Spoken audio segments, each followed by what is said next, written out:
Қайырлы күн барша химия пәнінен есеп шығарғысы келетін, ілім үйренгісі келетін білімге құштар жандар.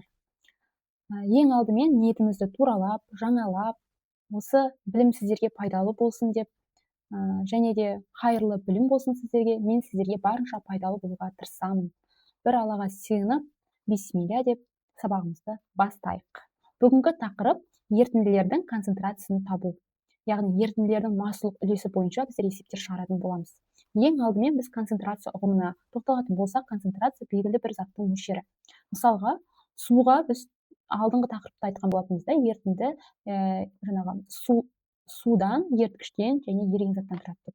Сол енді біз мысалы үшін суға тұз қосамыз белгілі бір көлемде, оны араластырып жібердік та, суға тұз қосып. Бірақ та сол енді ерітінді пайда болды ғой, су мен тұз араласқаннан кейін. Енді сол ерітіндідегі судың қандай мөлшерде және тұздың қандай мөлшерде екенін біз табу мақсатында біз сол табу мақсатында есептер шығаратын боламыз. Жалпы біздер осы тұзды суды біз физрастворда, медицинада кеңінен қолданамыз. Белгілі бір мақсатта жаңағы адамдар әлсіреп қалған кезде жаңа система қояды ғой, сол системаның құрамында осы бізге күштілік әлсіреп қалған жағдайда құрамында глюкоза болады ғой, белгілі бір процентті. Енді оны белгілі бір мөлшерде, мысалы үшін 3%-тік белгілі бір мөлшерде қоспасақ, оны көп мөлшерде қосып жүрсек, ол бізге керісінше әсер етуі мүмкін.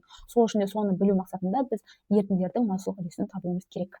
Енді есептерге назар аударайық. Ерітінділердің массалық үлесін қалай табады екенбіз. Ең алдымен бірінші есепке тоқталайық. 300 грамм 45% ерітіндіге ерітілген тұз массасы. Бізде ең алдымен ерітінділердің массалық үлесіне байланысты формула бар бізде. Соны жазып өтетін болсам, массалық үлес әрпімен осы массалық үлес омега әрпімен белгіленеді. Және де бұны тапқан кезде масса еріген зат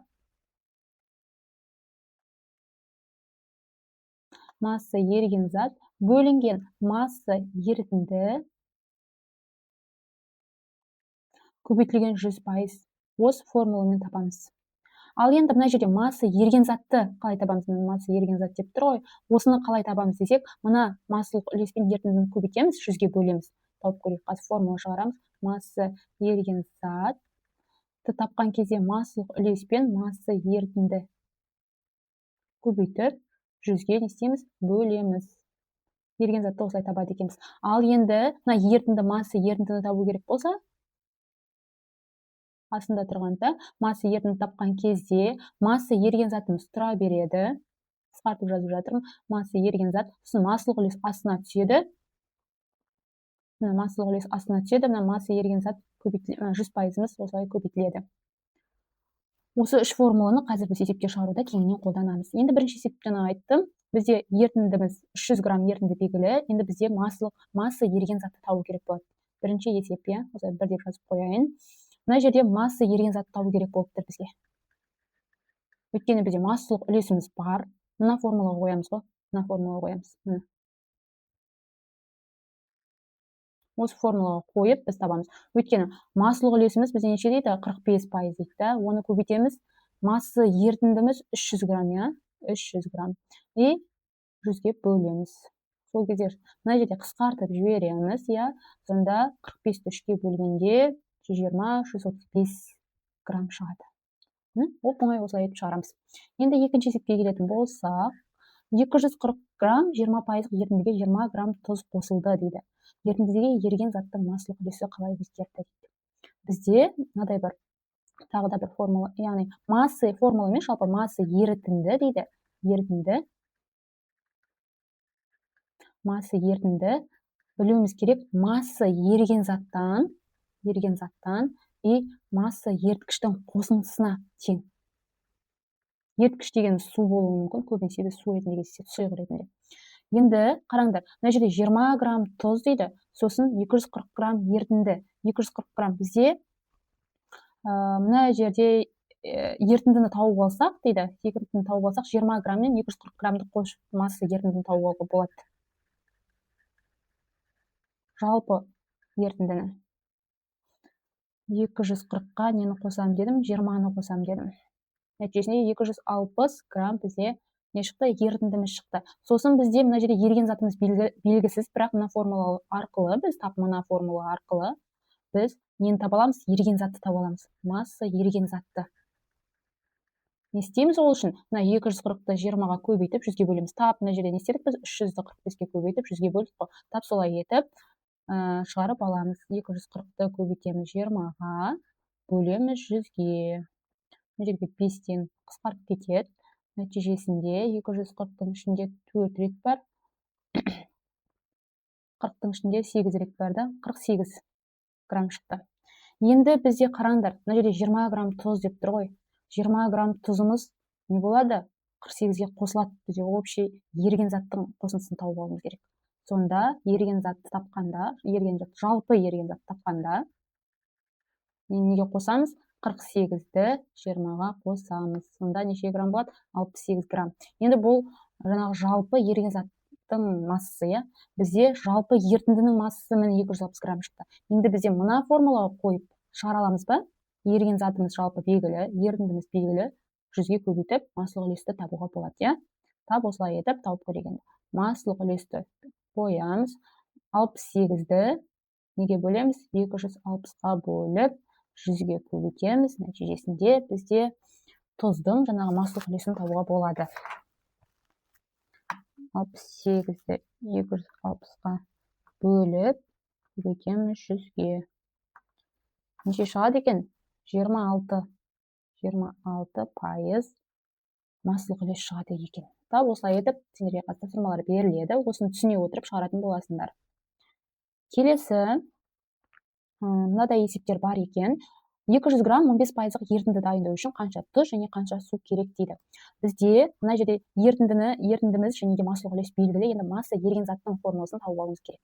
Ол үшін жаңағы формуланы жазып қояйық бізге түсінікті болу үшін, Масса еріген зат тапқанда массалық үлеске масса ерітіндіні көбейтіп не істейміз? 100-ге бөлеміз. Және де ең главный бізде формула массалық үлес масса еріген зат бөлінген масса ерітінді көбейтілген 100%. Осы екі формуламен біз есеп шығаратын боламыз. Енді мына жерде 200 граммды 215-ге көбейтіп 100-ге бөліп біз масса еріген затты не істейміз? Тауып алады екенбіз. 200 жаңағы 15-ті формула бойынша жазайын, 200-ге көбейтіп 100-ге бөлеміз. Не шығады? 2 қалады, 2-ні 15-ге көбейткенде 30 грамм қалады. Қанша тұз, және бұл 30 грамм дегеніміз тұз ғой. Еріген затымыз тұзда.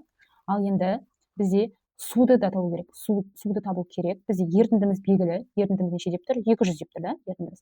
Тұзымыз 30 грамм. Сонда біз еріткішті таба аламыз ба? Мынандай масса ерітінді, мен жаңа да жазып өткен болатынмын. Ерітінді масса еріген затпен ненің қосындысынан тұрады дедім? Масса еріткіш. Еріткіш деген су болуы мүмкін, өзгере береді, Осы екеуінің қосындысына табады. Енді бізде еріген затты тауып алдық, 30 граммını. Ерітіндіміз 200 грамм белгілі тұр. Ал еріткішті табуға бола ма? Еріткішті тапқанда не істейміз? Еріткішті тапқанда масса ерітіндіден масса еріген затты алып тастаймыз. Сол кезде шығады. Сонда не істейді екенбіз? Масса еріткішті тапқанда 200-ден ерітіндіміз. Жаңағы шыққан тұзымыз 30, 170 грамм су шықты. Сонда жауап 170 грамм су және 30 грамм тұз. Екінші есеп. 300 граммда 20% ерітіндісінің 30% буланып кетсе дейді. Қалған ерітіндіге еріген заттың массалық үлесі қанша дейді. Оны мына жерге шығарайық, бізде. Тап жаңағы мына формулаға қоямыз. Еріген зат тауып алайық та. Масса еріген зат. Екінші есеп шығарып жатырмыз. Екінші есеп деп жазып кетейін. Тапқанда не істейміз? 300-ді 20-ға көбейтіп 100-ге бөліп жібереміз. Сосын не істейміз? Қысқартып жібереміз. 3-ті 20-ға көбейткенде неше болады? 60 грамм болады. Енді оның 30% буланып кетсе дейді. Буланып кетсе. Қалған ерітіндіге еріген заттың массалық үлесін табыңдар дейді. Енді осы 30%-ды 300-ге көбейтіп, енді 30%-ның 20%-ын тауып алдық, тап солай етіп 30%-ын тауып аламыз. Тап жаңағы масса еріген зат буланған мөлшерін тауып алатындар ғой. Сонда 300-ді не істейміз? 30-ға көбейтіп, бізде екі массалық үлес белгілі ғой. Екінші массалық үлес бойынша еріген заттың массын тауып жатырмыз. Тап солай етіп табамыз. Сонда 3-ке көбейтіледі, 3 қалады. 3-ті 30-ға көбейткенде 90 грамм болады. 90 грамм бұл буланған жаңағы не? Буланып кеткен не да масса болып табылады да, буланған масса, буланған деп жазып қояйын. Енді осы 90 грамм буланып кеткенде бізде общий неше? 300 грамм ерітіндіден алып тастаймыз. Таза ерітіндіні тауып алуымыз керек қой біз. Таза ерітіндіні тауып алу үшін, таза ерітіндіні буланғанын алып тастаймыз. 300-ден буланып кеткен неше екен? 90 грамм. 90 граммды алып тастаймыз. Сонда қанша қалады? 210 грамм қалады. Бұл таза ерітіндіміз. Бізде масса еріген заттың жерде буланбаған еріген затымыз белгілі қалыппыз да. Ал енді масса таза буланып кеткеннен алып тастадық, сонда ерітіндіміз 210 грамм. Енді массалық үлесті мына формулаға келтіріп табуға болады ма бізге? Еріген зат белгілі, ерітіндіміз белгілі, 100-ге көбейтіп массалық үлес табады екенбіз. 60-ты не істейміз? 210-ға бөлеміз, 100-ге көбейтеміз.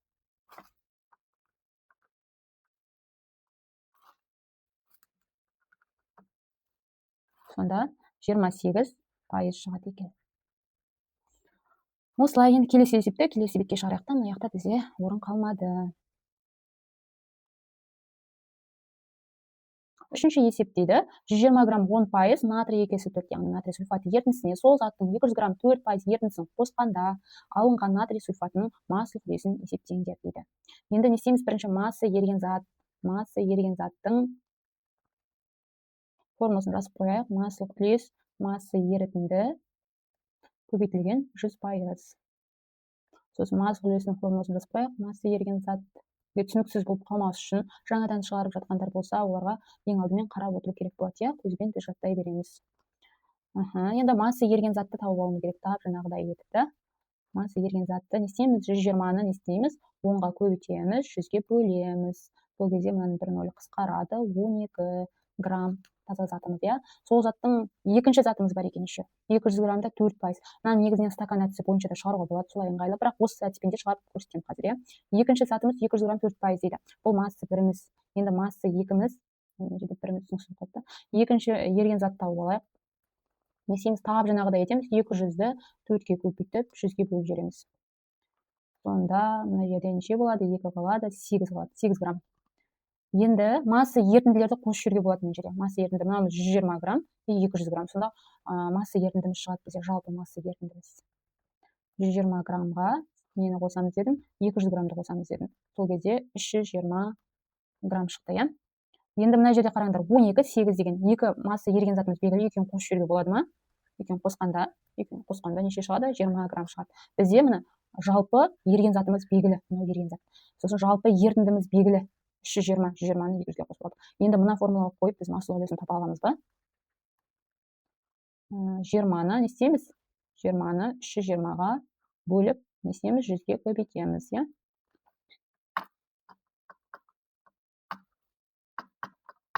Сонда шығады, неше шығады екен? 6,25 шығады. Жақсы. Келесі төртінші есеп. 150 грамм 40% ерітіндіге 50 грамм су қосылды. Алынған ерітіндіге еріген заттың массалық үлесі қандай дейді. 150 грамм тап масса еріген затты тауып аламыз да. Еріген заттың формуласы бойынша тауып аламыз. Мына жерде тұр, иә, формуламыз. Не істейміз? 150-ді көбейтеміз 40-қа. Бөлеміз 100-ге. Мына жерге 2-ден береміз, мына жерге 3-ден береміз. Мына жерді тағы қысқартамыз, мына 20 қалады. 20-ны 3-ге көбейткенде 60 грамм шығады, иә. Оған 50 грамм су қосылды дейді. 50 грамм су қосылды. Алынған ерітіндідегі, сонда біз мына жерде ерітіндіміз 150-ге 50 қосып, біздер мына жерде еріген 200 грамм етіп, ерітіндіні тауып алуға бола ма бізде? Ерітіндіні тапқанда 150-ге не істейміз? Еріген затпен еріткішті қосып, 200 грамм су болды. 200 грамм ерітіндінің массасы болды. Енді ерітіндідегі мына ерітіндіміз 200 грамм, еріген затымыз 60 грамм. Табуға болады ма сонда? Массалық үлесті? Массалық үлесті табамыз. 60-ты не істейміз? Мына формулаға қоямыз. Еріген затымыз 60, ерітіндіміз 200. Өтесін 100-ге. 200. Жауап шығады 30. Массалық үлес грамм емес, пайыздық үлеспен көрсетіледі екен. Жалпы мына жерде мен екінші әдіс ретінде шығаруға болады деп айтып өткен болатын. Мына үшінші есепті қарасаңдар. Үшінші есепте мынандай 2 массалық үлес, 2 ерітінді белгілесе, біз стакан әдісімен де шығаруға болады. Қазір тап осы есепті стакан әдісімен шығарып көрейік. Ол үшін 3 стакан салып аламыз осылай. Бізде неше дейді? Біріншісінде 120 грамм дейді. 120 грамм, жаңа есепті шығарып алдық. 120 грамм ерітіндіміз. Екіншісінде 200 грамм болды да. 200 грамм болды. Бұл ерітіндіміз. Енді 120-ға 200-ді қосып, мына жерде неше болады? қосындысы 320 ерітіндіміз шықты да. Содан кейін 10% дейді. Біріншісі 10%, екіншісі 4% болды. 4%. Енді мына жерден тап жаңағыдай етіп, нені тауып аламыз? Еріген заттың массын тауып аламыз. 200-ді 4-ге көбейтіп, 100-ге бөліп. Сол кезде мына жерде 8 шығады жаңағы, мына жерде 12 шығады. Енді қараңдар, мына еріген затымыз мына 12, мынау 8 екеуін қосқан кезде неше шығады? Мына стаканымызда 20 шығады. 20 шығады. Енді мынау еріген затымыз шығып тұр, мынау ерітіндіміз 320 шығып тұр. Мына масылық үлес тауға бола ма? Тап жаңағыдай 20-ны 320-ға бөліп, көбейтіп 100-ге шығарсақ неше шығады? 6-25 болып шығады. Осындай стакан әдісіменде екінші жолы бар жалпы. Осындай ерітінділердің бірнеше екі ерітінді екі масылық үлес берілсе, осы әдіспен шығаруға болады. Қайсысы ыңғайлы, солай шығара беруге болады. Жақсы, келесі бізде бұл сендерге үйге тапсырма болсын. Тап жаңағыдай шығару жолдарымен, мына жерде ергіштікке байланысты мен кітапта 8-ші сыныпта ергіштікке байланысты кесте бар, және алдыңғы сабақта мен көрсетіп өткен болатынмын да, сол сабақ қарап, осы есептер шығарып, если сендер білмей жатсаңдар, сендерге қиындық тудырып жатса, менен сұрауға болады. Енді барынша уақытым болса, осы есептерді шығару жолдарын оңай түрде, жеңіл түрде меңгеріп алуға барынша тырыстым. Сендер де меңгеріп алуға, тезірек осы есептерді жақсылап шығаруға Алла сендерге нәсіп етсін, Алла зейіндеріңізді ашсын, тек қана білімге деген махаббатымызды күннен күнге еселей берсін. Сіздерге пайдалы болсам, мен үшін үлкен бақыт. Алдағы уақытта көптеген осы бағытта есептердің шығару жолын көрсетіп отыратын боламын. Менің сабақ түсіндіру тәсілім сіздерге ұнаған болса, кері байланыс беріп, есептердің шығару жолдарын комментарийға, өз пікірлерін түсіндіру жолдарын ұнаса, өздерің кері байланыстарды беріп өтерсіңдер.